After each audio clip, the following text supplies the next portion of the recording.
In the last module, we studied number synthesis. We saw that for designing 1 degree of freedom planar mechanisms with revolute joints, we need at least 4 binary links. If we are allowed to use 6 links, then we can use 4 binary and 2 ternary links, or 5 binary and 1 quaternary link. We haven't shown this, but using the same line of reasoning, if we are allowed to use 8 links, we can have quite a few combinations. These combinations are listed here. Some of these mechanisms are in use, but we will not talk about them here. Over the next few slides, we will look at 1 degree of freedom mechanism with 6 links, where there are 4 binary and 2 ternary links. As we have seen before, 1 degree of freedom kinematic chains with 6 links and 1 degree of freedom joints or revolute joints can be built from 2 ternary and 4 binary links. In total, there will be 7 joints. There are 2 different types of kinematic chains that are possible, depending on whether the ternary links are directly connected. If the ternary links are directly connected, then the kinematic chain or linkage is known as Watt's chain. The picture on the left shows Watt's chain. If the ternary links are not directly connected, then it is called Stephenson's chain. Watt's chain and Stephenson's chain are also called isomers. The name isomer comes from chemistry. In chemistry, compounds that have the same number and types of atoms but are connected differently are called isomers, and they have different properties. Similarly, linkages that have the same number and order of links but are connected differently have different motion properties, and they are called isomers. The Watt's chain and the Stephenson's chain has the same number and type of links. It has 2 ternary and 4 binary links. However, as is obvious from the figures, the connections are different, and so the motion properties of the 2 chains are different. Note that there may be one other possibility, as shown on this right hand side figure here. However, in this figure, this 3-link subchain, it forms a structure. So there is no degree of freedom between the green link, the blue link, and the black link here. These all forms one rigid link. So this kinematic chain is essentially a 4-bar kinematic chain, and this is not considered as a separate isomer of a 6-bar 1 degree of freedom closed chain. We have discussed earlier that from a kinematic chain we can have different mechanisms with different motion properties by grounding different links. For the Stephenson chain, where the ternary links are connected via a binary link, we can have 3 different inversions or 3 different mechanisms. The first Stephenson 6-bar inversion, which is the inversion 1, is formed by grounding one of these binary links. It can be either the link shown here or it may be this link. The second Stephenson's inversion is formed by grounding one of the links in the dyad connecting the 2 ternary links. It may be the link showed in this picture in the middle or this link also. Both of them lead to the same inversion. The third 6-bar inversion of Stephenson's is formed by grounding one of the ternary links as shown here. It may also be that this link is grounded. They lead to the same inversion. For Watt's chain, there are 2 inversions possible. Remember that in a Watt's chain, the ternary links are connected. The first inversion of Watt's 6-bar is when one of the links in the dyad connecting the 2 ternary links is grounded. It may be the link shown in the picture, or it may be this link, or this link, or this link here. The second inversion is when one of the ternary links are grounded. It can be the link shown in the picture, or it can be this link. Both of them lead to the same inversion. Now let us look at an example of a 6-bar mechanism. The picture here shows a dump truck mechanism. The question is, what type of mechanism is this? Is it Watt's mechanism or Stephenson's mechanism? And then, which inversion is it? So let's first figure out that it is a 6-bar mechanism, which may not be obvious to all from the diagram itself. So the truck body is my ground or link number 1. This is my link number 2. This bar is the link 3. This is a ternary link, link number 4. This bar here is link 5. And this whole body is link 6. Now there is a revolute joint between 6 and 1, a revolute joint between 4 and 1, and a revolute joint between link 2 and link 1. Link 3 and link 2 has a prismatic joint. Link 5 and link 4 has a revolute joint. Link 5 and link 6 has another revolute joint here. And link 3 and link 4 has a revolute joint here. So in total there are 1, 2, 3, 4, 5, 6, 7 joints. J1 equal to 7, L equal to 6, J2 equal to 0. You can compute the number of degrees of freedom of this mechanism, and you'll find that it is 1.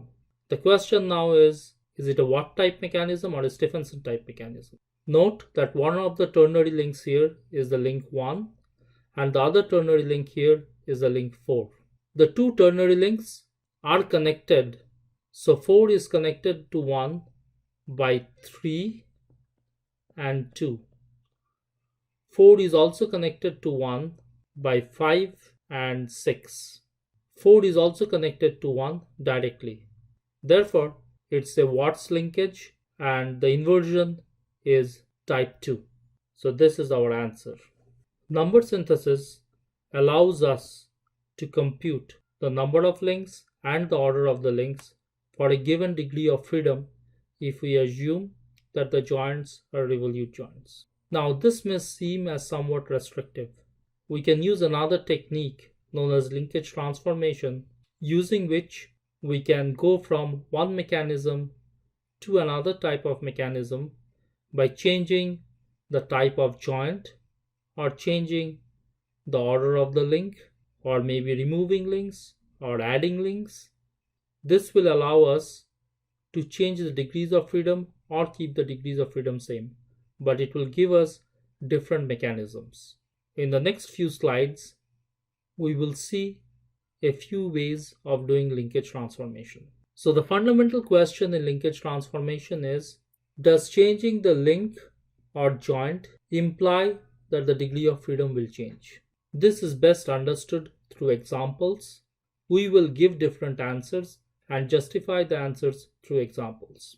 First, changing a revolute joint or a R joint to a prismatic joint or P joint implies no change in degrees of freedom, because your number of links are not changing and your number of joints are not changing. So the figure on the left shows a 4-bar crank rocker mechanism. If we change the revolute joint between link 4 and the ground to a prismatic joint, as shown here, we have a slider crank mechanism, or also known as a 4-bar slider crank mechanism. The degree of freedom of the slider crank mechanism is 1. It is a very popular mechanism and very widely used, and we see that just by changing the revolute joint to prismatic joint, we can transform the 4-bar linkage with all revolute joints to a slider crank mechanism. Another way of thinking about the slider is that the effective link 4 has length infinity, or the effective rocker pivot is at infinity. In general, revolute joints can be replaced by prismatic joints with no change in degrees of freedom as long as at least 2 revolute joints remain in the loop. Changing a 1 degree of freedom joint to a 2 degree of freedom joint implies that the degree of freedom increases by 1. Now removing a link with 1 degree of freedom joint implies that the degree of freedom decreases by 1, because if you change L as L minus 1 and J as J minus 1 and put it in Grubler's formula, the arithmetic will give you that. Now if I combine the two operations above, then my degree of freedom does not change. To see an example, consider the slider crank mechanism on the left. Now if we remove link 3 and replace this joint here between 2 and 3 by 2 degree of freedom joint, as is done here. Then we have a Scotch yoke mechanism. Note that in the Scotch yoke mechanism, you have 3 links. One is the ground, link 2 is the crank, and link 3 is the slider. So L equal to 3, J1 equal to 2. You have a prismatic joint here and a revolute joint here, and J2 equal to 1. This is J2, a 2 degree of freedom joint. If you substitute this in the Grubler's equation, you will find that the degree of freedom of this mechanism is 1. The importance of the Scotch yoke mechanism is that it produces exact simple harmonic motion of the output slider. Another way of doing linkage transformation is shrinking a higher order link to a lower order link, which implies that there will be no change in degree of freedom. So let's see an example. The link 6 here, which is of order 3, is changed to the link 6 in this picture, which is of order 2. And this joint here becomes a multi-joint here. So 6, 5 and 3 are joined here. So my number of links and number of joints are not changing. So the degree of freedom of this mechanism does not change. If we completely shrink a higher order link, then we reduce the degree of freedom by 1. Again, look at the link 6 here. Let's say we completely remove this link. Then this node gets removed and this node gets removed. So the link joined to this node now gets joined here, and the link joined to this node gets joined here. So the degree of freedom of this new mechanism is 0, and the degree of freedom of the previous mechanism was 1. You can see the degree of freedom of this mechanism is 0 just from the picture without even doing any calculations, by noting that there is a 3-bar subchain here which forms a triangle, and there is another 3-bar subchain here which forms a triangle. And triangles have 0 degree of freedom. So none of the bars here will be moving. We will now look at the kinematic inversions of the slider crank mechanism in a little bit more detail. Recall that for a 4-bar mechanism, there were 3 inversions: crank rocker, double crank, and double rocker. Although 4 possible links could be grounded, 2 of these groundings led to the crank rocker inversion. Analogously, for a slider crank mechanism, we can have 4 possible inversions depending on which link is grounded. In this case, all the 4 inversions give kinematically dissimilar motion, and all 4 of them are useful. The figure A here gives the usual slider crank mechanism,